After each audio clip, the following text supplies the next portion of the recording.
Félix Antoine Tshisekedi Tshilombo est le nouveau président en exercice de la communauté de développement de l'Afrique australe SADC. Le chef de l'État congolais succède à ce poste à son homologue du Malawi. Désignation intervenue au cours du 42e sommet de la SADC qui se tient à Kinshasa. Bonsoir à toutes et à tous et bienvenue à ce journal de 19h sur la RTNC.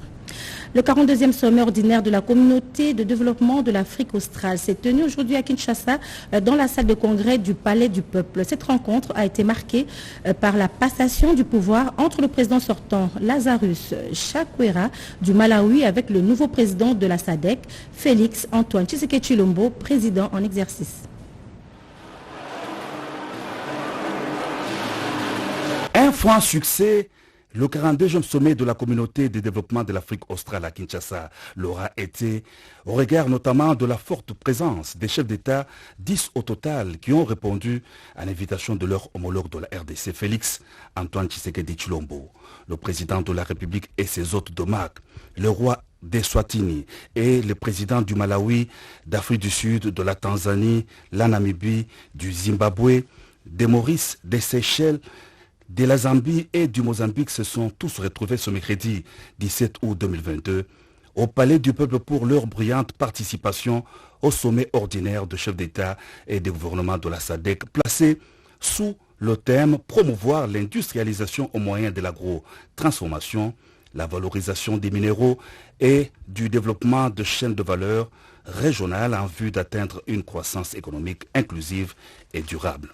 La cérémonie d'ouverture des travaux s'est déroulée dans la salle des congrès du Palais du Peuple, en présence de tous les chefs des institutions du pays, de la première dame Denise Nyakero Tshisekedi, qu'entouraient les premières dames des pays participant au sommet et de plusieurs autres invités. Le temps fort de cette cérémonie a été la passation de pouvoir entre le président en exercice sortant, le président du Malawi Lazarus Chakwera, et le président entrant Félix Antoine Tshisekedi Tshilombo, président de la RDC. Intervenant après les discours de son homologue du Malawi, le nouveau président en exercice de la SADC a dit avoir accepté les charges de la communauté avec grande joie et beaucoup de responsabilités.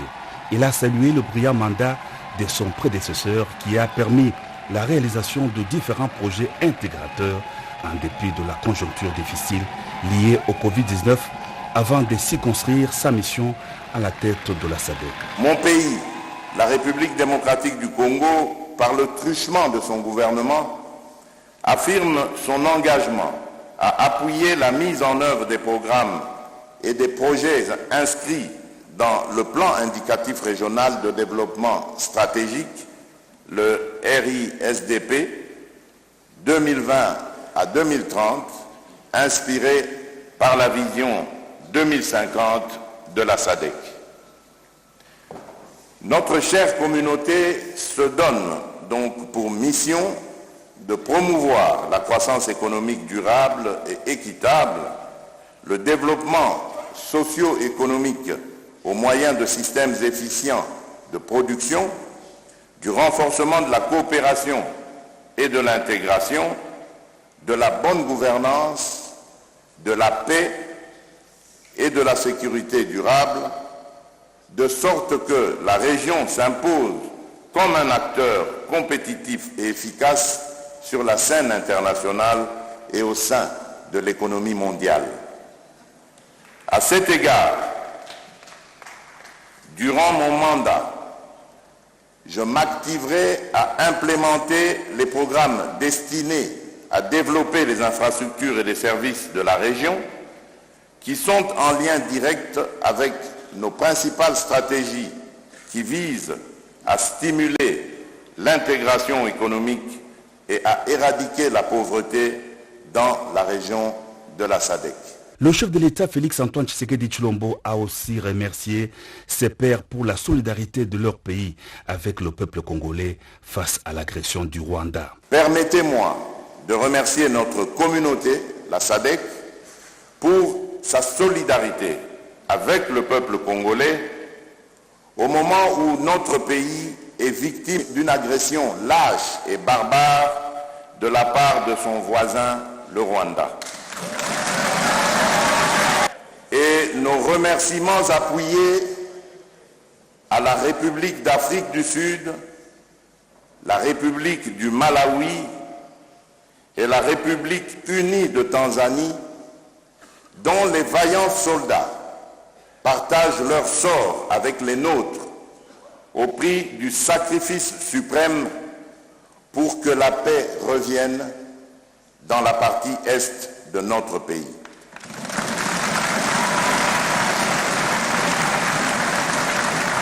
Le président de la SADC a indiqué qu'il compte sur le soutien de tous les pays membres dans l'accomplissement du programme de la communauté et dans la poursuite du travail pour atteindre les objectifs fixés par les pères fondateurs. Et dans le souci de garantir les meilleures conditions de travail aux participants au 42e sommet de la SADC, le Palais du Peuple a connu des travaux de rénovation. Une clinique mobile a été installée dans les installations et un centre de presse moderne a été mis à la disposition des reporters, rédacteurs et webmasters pour le traitement des informations. Voici quelques réactions recueillies sur place. Le Palais du Peuple dans la commune de Lingouala, c'est le somptueux cadre choisi pour abriter le 42e sommet ordinaire de chefs d'État et de gouvernement de la communauté de développement de l'Afrique australe. Bien aménagé pour la circonstance, le site a revêtu sa plus belle robe pour accueillir les hôtes d'Omak, le chef d'État et les représentants de différents pays membres de la SADC. Rien n'a été négligé. Outre la rénovation des infrastructures, l'on a aussi songé à la santé des participants aux travaux avec ces dispositifs médicaux au cœur du 42e sommet de la SADC, assuré par la clinique mobile présidentielle. Ici, c'est juste une mini soins intensifs, comme on dit, comme une réanimation, juste le temps de stabiliser et de référer aux structures qui ont été choisies pour leur couverture. Nous avons la clinique présidentielle et puis le cinquantenaire qui est tout près ici. Et sinon, si tout se passe bien, pas de problème. Nous avons des moniteurs, nous avons un respirateur, nous avons l'oxygène, nous avons des moniteurs de surveillance. Ça, c'est un défibrillateur automatique. En cas d'arrêt cardiaque, on fait le massage, on peut recourir à ça aussi. C'est que nous avons juste 2 lits d'observation. C'est juste pour les urgences, pour les VIP. La presse accréditée au sommet a été mise dans les conditions requises pour faire son travail, grâce notamment au centre de presse moderne. C'est une agréable surprise, parce que quand j'avais quitté le pays, je n'avais pas laissé les choses comme ça. J'ai vu ça à l'Union européenne, j'ai vu ça dans différentes capitales européennes. Mais pour la SADC, je constate qu'il y a un press center, c'est important. Il y a des bonnes conditions de travail. Le matin, nous travaillons, nous couvrons chaque activité, chaque événement, chaque conférence. Et je crois qu'aujourd'hui, c'était presque l'ouverture puis la clôture de ce sommet. Franchement parlant, on a eu à travailler dans de meilleures conditions. Et coup de chapeau à ceux qui ont géré les médias. De prime abord, je tiens à remercier très sincèrement le directeur Eric Nindou, qui s'est activé, qui s'est évertué à mettre les journalistes choisis pour couvrir ces travaux combien de haute portée internationale ici au Palais du Peuple. Il nous a trouvé une salle de presse commode répondant aux standards internationaux et ça nous a permis de bout en bout à réaliser un travail réfléchi, intelligible, pour des résultats escomptés. Ces chevaliers de la plume, journalistes, reporters et les caméramens et webmasters ont été des témoins privilégiés de la passation de pouvoir entre le président sortant, président du Malawi, Lazarus Chakwera, et le nouveau président en exercice de la SADC, Félix Antoine Tshisekedi Tshilombo. À présent, découvrons ces 3 ordonnances signées par le chef de l'État. Vu la nécessité et l'urgence, le Conseil des ministres entendu ordonne, article 1er, est prorogé pour une période de 15 jours prenant cours le 18 août 2022, l'ordonnance numéro 21/015 du 3 mai 2021, telle que complétée à ce jour, portant proclamation de l'état de siège sur une partie du territoire de la République démocratique du Congo. Article 2. Sont abrogées toutes les dispositions antérieures contraires à la présente ordonnance. Article 3. le Premier ministre, le vice-premier ministre, ministre de l'Intérieur, Sécurité, Décentralisation et Affaires coutumières, le ministre d'État, ministre de la Justice et garde de Sceaux, ainsi que le ministre de la Défense nationale et anciens combattants sont chargés chacun en ce qui le concerne de l'exécution de la présente ordonnance qui sort ses effets à la date de sa signature, fait à Kinshasa le 17 août 2022, Félix Antoine Tshisekedi Tshilombo, Jean-Michel Samalukonde, Premier ministre, pour copie certifiée conforme à l'original le 17 août 2022. Le cabinet du président de la République, Guilain Yembo Mbouizia, directeur de cabinet. Deuxième ordonnance. Ordonnance loi numéro 22/021 du 15 août 2022 autorisant la ratification du traité sur l'interdiction des armes nucléaires TIAN en sigle, le président de la République. Vu la Constitution telle que modifiée par la loi numéro 11/002 du 20 janvier 2021, portant révision de certains articles de la Constitution de la République démocratique du Congo du 18 février 2006, spécialement en ces articles 129 et 214 alinéa 1er. Vu la nécessité et l'urgence, sur proposition du gouvernement délibéré en Conseil des ministres, Article 1er est autorisé conformément à l'article 214 alinéa 1er de la Constitution la ratification du traité sur l'interdiction des armes nucléaires adopté par l'Organisation des Nations Unies en date du 17 juillet 2017, signé par la République démocratique du Congo le 20 septembre 2017 et entré en vigueur le 22 janvier 2021. Article 2. La présente ordonnance loi entre en vigueur à la date de sa promulgation, fait à Kinshasa le 15 août 2022, Félix Antoine Tshisekedi Tshilombo, Jean-Michel Samalukonde, Premier ministre, pour copie certifiée conforme à l'original le 15 août 2021, le cabinet du président de la République, Guilain Yembo Mbouizia, directeur de cabinet. Troisième ordonnance, ordonnance loi numéro 22/022 du 15 août 2022 autorisant la ratification du protocole de la Southern Africa Development Community SADC sur la science, la technologie et l'innovation. Le président de la République, vu la Constitution telle que modifiée par la loi numéro 11/002 du 20 janvier 2021, portant révision de certains articles de la Constitution de la République démocratique du Congo du 18 février 2006, spécialement en ses articles 129 et 214 alinéa 1er.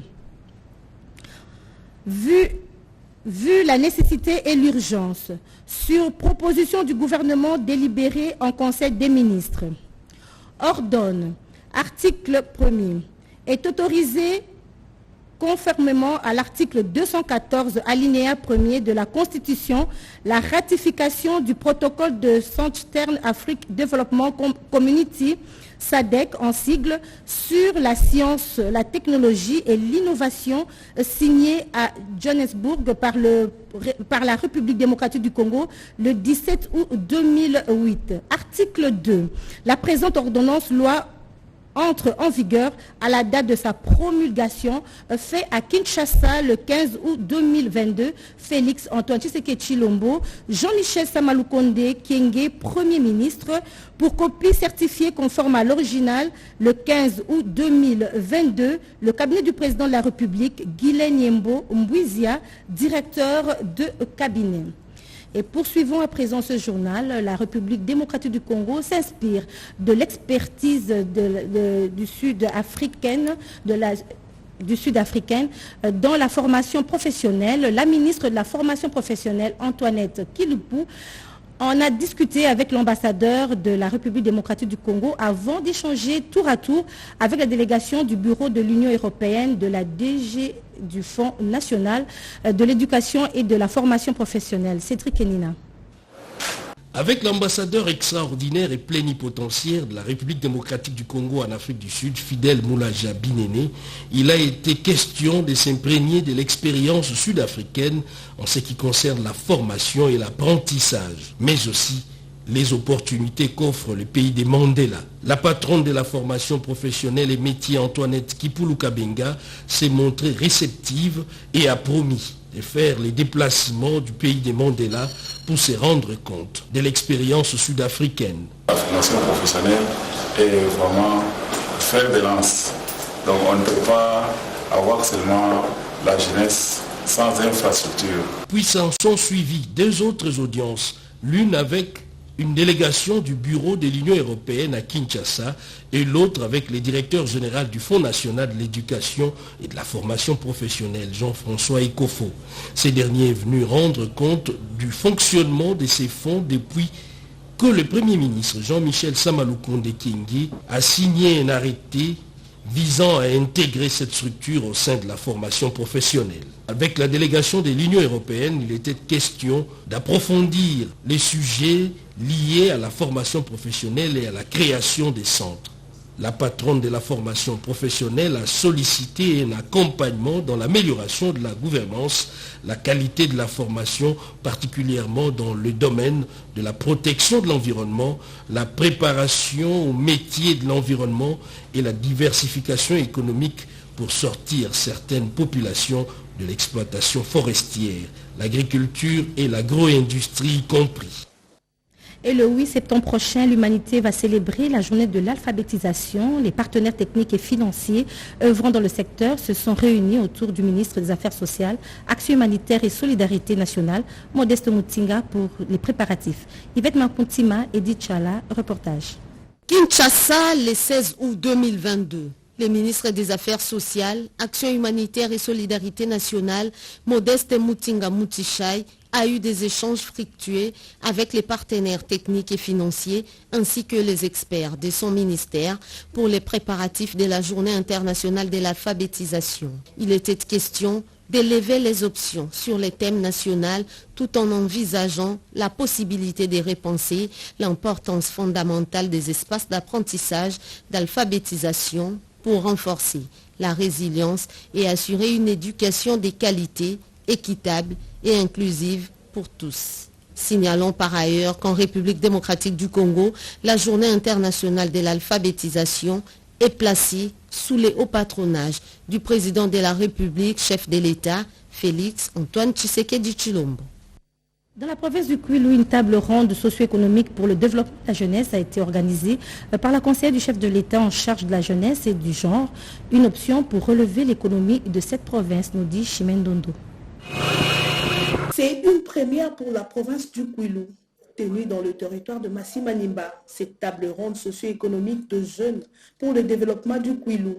Des assises qui tombent à point nommé, ayant pour leitmotiv rechercher les causes majeures qui encouragent les efforts de participation de jeunes au dynamisme de développement, tout en implémentant le projet catalyseur dans l'agro-pastoral afin d'atteindre les objectifs fixés par les différentes parties prenantes de ces territoires dans la province de Kwilu, dont principalement celui défini par Madame Chantal Yulumulot, conseillère spéciale du chef de l'État en charge de la jeunesse et du genre, en y associant le problème de base évoqué par cette jeunesse. Tout d'abord, je voudrais vous remercier d'avoir participé dans ces échanges qui étaient extrêmement riches. Nous avons pris les renseignements que vous nous avez donnés. Vous avez besoin, il y a beaucoup de chômage ici. Et qu'est-ce qu'il faut relever? Il y a le chute de l'IPENS. Je vais me battre pour notre chute de l'IPENS. Il y a la création d'emplois, il y a la formation pour les jeunes, et dans tout ça, on va travailler pour pouvoir améliorer les conditions de vie de mon peuple. Au sourire de la gaieté, la population de Massi-Manimba venue en masse ont manifesté leur attachement et soutien indéfectible au chef de l'État, Félix Antoine Tshisekedi Tshilombo, pour l'intérêt qu'il leur accorde en honorant l'un de leurs au rang des conseillères spéciales au sein de son cabinet. Et plus de 100 femmes viennent d'être formées en entrepreneuriat. Elles ont par la même occasion reçu le fonds pour démarrer le commerce, ce grâce à la fondation de la Synergie pour la décentralisation et bonne gouvernance de la députée Feza Motema. Christine Lenzo, reportage.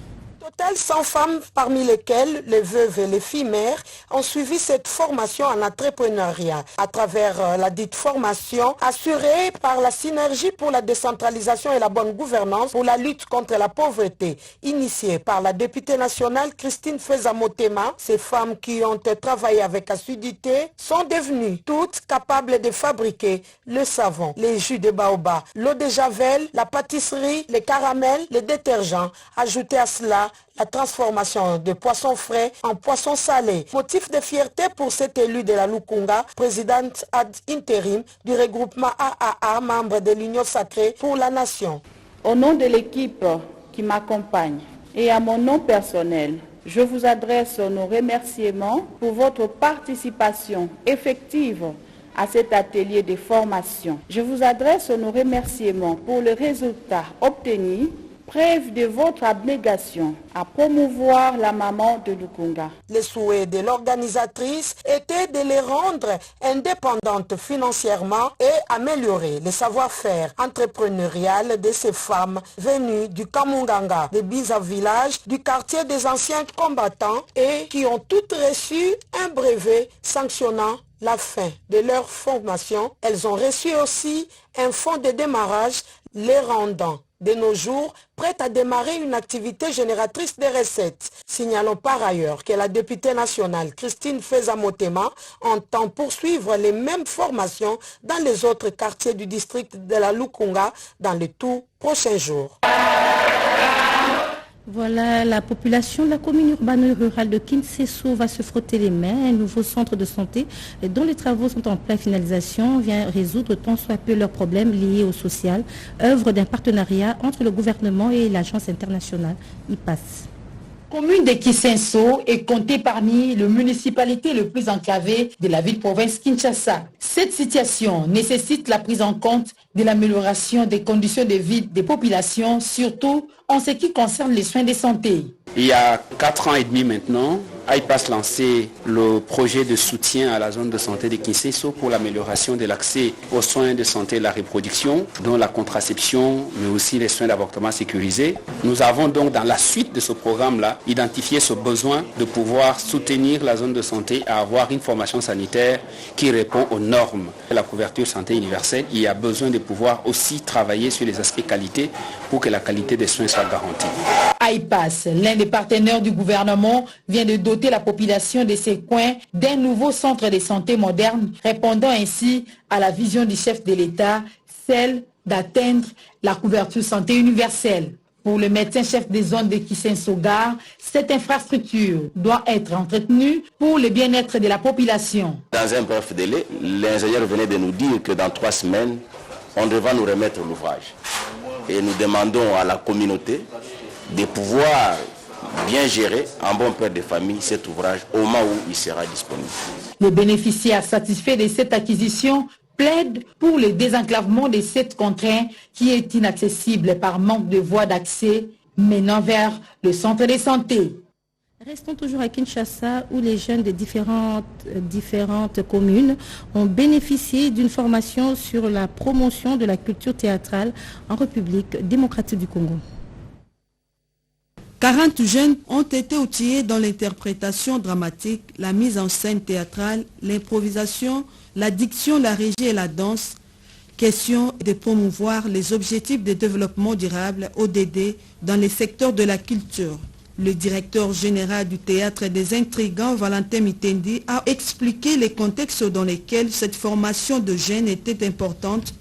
Une façon de lutter contre toutes sortes des antivaleurs. Qui sont d'abord le futur public du théâtre, qui sont les futurs animateurs de théâtre, qui sont les futurs encadreurs des activités culturelles dans les établissements scolaires et qui sont les organisateurs de manifestations dans leur quartier. Nous sommes dans le domaine de la relève.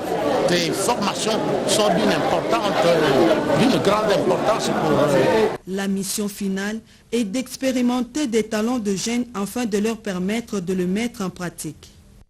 Allons à présent dans la province du Lualaba où les travaux de l'échangeur routier avancent normalement et les ouvriers sur le chantier affirment que cet ouvrage sera fait prêt dans une année. Images et commentaires. Des simples promesses ou des lancements sans suite. La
Pourquoi on a laissé déterminer le parking sera de quelle condition entamée de l'autre côté. Mais jusque-là, nous avions déjà 500 sur honorer l'exigence du contrat qui le lie au gouvernement Masuka à rendre cet ouvrage à la province ainsi qu'au président de la République Félix Tshisekedi dans le strict respect du délai. Et le commandant de la police du Nord Kivu a tenu une parade spéciale à Butembo sur la discipline des troupes et le maintien de l'ordre public. Une causerie organisée après l'attaque de la prison. Le général Abba Van Hang est venu réveiller ses hommes. La garnison à Butembo. Dans une parade spéciale en début de la journée de ce 17 août 2022, le commandant de la police nationale congolaise au Nord Kivu a entretenu les troupes sur la discipline, le mariage civilo-policier, mais également les missions régaliennes de la police.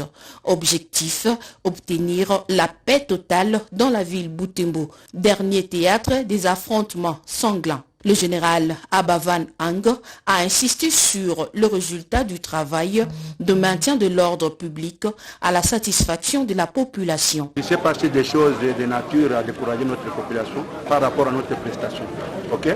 On a défoncé la prison de Kangwangura, on a tué des policiers d'autre côté à Gangote. Ce sont des choses qui essayent un peu de décourager la population. La population a trouvé que comme si nous n'avons pas la force qui nous sécurise et qui sécurise nos biens. C'est vrai, il fallait que je vienne réveiller mes hommes pour leur dire comment ils doivent travailler. Les attentes du numéro 1 de la police nationale congolaise au Nord Kivu ne sont pas nombreuses, a-t-il affirmé à la fin du rassemblement. Après la parade, c'était au tour des chefs des unités et autres officiers de parfaire le plan de travail aux côtés du commandant de la police nationale congolaise au Nord Kivu afin de répondre aux missions assignées à la police nationale. Et puis la journée internationale des peuples autochtones a vécu au Maniema, le réseau des populations autochtones et locales pour la gestion durable des écosystèmes forestiers de la République démocratique du Congo a célébré cette journée avec des femmes autochtones afin de transmettre du savoir endogène et autres autochtones avec les autres autochtones. Cette journée internationale de peuples autochtones célébrée avec faste dans la province du Maniema par les réseaux de populations autochtones et locales dans le cadre de la gestion durable des écosystèmes forestiers de la République démocratique du Congo avait pour thème les rôles de femmes autochtones dans la présentation et la transmission.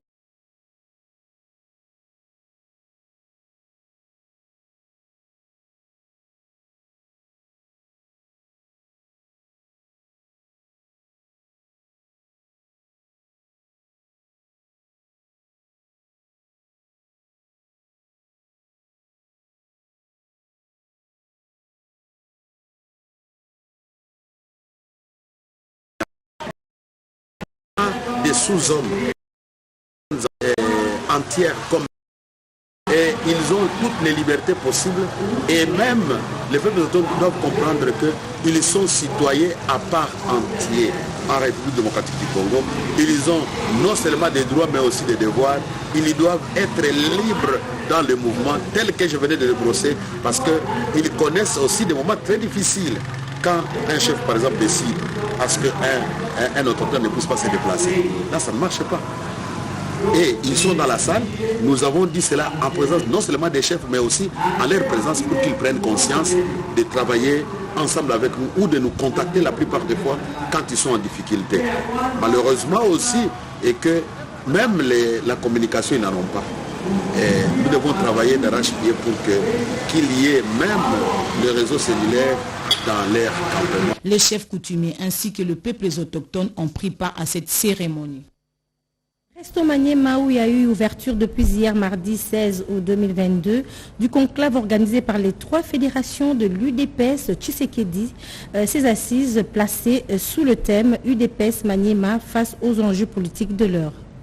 Dans une salle pleine à craquer du cercle privé de la CNCC que le secrétaire national de l'Union pour la démocratie et le progrès social UDPS en charge de l'organisation et implantation du parti, Antoine Ababifouanina Babachi, a lancé les conclaves. Le président à l'intérim de la Fédération urbaine de Kindu a salué ces premiers conclaves du parti au Maniema. Augustin Moulamba souligne que l'organisation de ces conclaves est motivée par les soucis à recueillir les désidératas de la base en vue de bien affûter les armes pour les élections prochaines. Les élections générales de 2023, c'est déjà maintenant. C'est la détermination affichée par l'UDPS Tshisekedi, fédération de la province du Maniema, à l'ouverture de ces conclaves, lancés depuis mardi 16 août 2022, avec la participation de 3 fédérations rurales. Cette grande messe sociopolitique est placée sous le thème UDPS Maniema face aux enjeux politiques de l'heure. C'est une occasion de peaufiner des stratégies pour l'objectif à réaliser, pas une seule parcelle sans UDPS et pas des représentants ni des dirigeants fabriqués de seconde main, a souligné le secrétaire national. En arrivant ici, l'UDPS est bien implanté. La population commence à porter le chef de l'État dans son cœur. Il y a lieu que la majorité puisse être de notre côté. Pour sa part, le gouverneur intérimaire Afani Idriss Mangala, l'un des premiers combattants aux côtés de feu Étienne Tshisekedi Wamulumba, a réitéré sa détermination de faire élever au plus haut niveau les acquis de la démocratie non violente. Et c'est ici que prend fin ce journal. Merci de votre attention. Soir Actualité 20h, c'est tout à l'heure avec Françoise Boulabouaki. Merci.